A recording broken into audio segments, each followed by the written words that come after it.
அனைவருக்கும் வணக்கம்.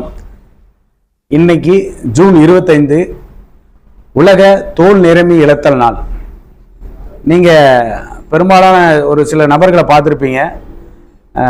கை கால் விரல்கள்லையும் முகங்கள்லையும் ஒரு வெள்ளை கலரில் அவங்க தனித்து தெரிவாங்க. வெண்புள்ளி பாதிப்பு அப்படின்னு சொல்லுவாங்க. இது அந்த காலகட்டத்தில் தொற்று நோயாக எல்லாருமே கருதிட்டு இருந்தாங்க. இது தொற்று நோய் அல்ல, தோலுக்கு நிறமளிக்கக்கூடிய மெலனின் அளவு குறையிறதுனால இந்த குறைபாடு ஏற்படுது. இது ஒரு குறைபாடு தான். இது எப்படிலாம் பரவுதுன்னா, மரபு ரீதியாக இது பரவக்கூடிய வாய்ப்பு இருக்குது. நம்ம தாத்தா பாட்டிக்கு இருந்ததுன்னா நமக்கு வர வாய்ப்பு இருக்குது, வராமலும் போகலாம். அடுத்ததாக ஆட்டோ இம்யூன் ப்ராப்ளம் உள்ள நபர்களுக்கும் இந்த குறைபாடுங்கிறது இருந்துட்டு இருக்குது. அப்புறம் ஆன்டி ஆக்சைடு குறைபாடு உள்ளவங்களுக்கும் இந்த குறைபாடு ஏற்படுது.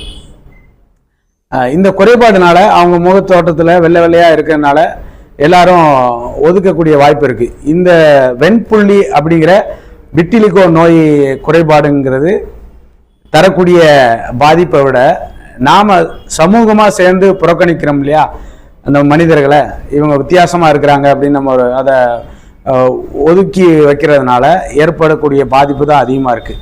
அந்த விஷயத்தை தடுக்கணுங்கிறக்காண்டி தான் இந்த ஜூன் 25 உலக தோல் நிறமி இழத்தல் நாள் அப்படின்னு அனுசரிக்கப்பட்டு அதை குறித்த விழிப்புணர்வை மக்களுக்கு கொடுத்துட்டு வராங்க. இது ஒரு குறைபாடு மட்டும்தான், தொற்று நோய் அல்ல. இதை குறைபாடு வந்ததுக்கப்புறம் நிறைய பேர் நம்மளை மாதிரி மக்கள் ஒதுக்கி வைக்கிற பிரச்சனையினால் பாதிக்கப்படுற மக்கள் நிறைய இருக்காங்க.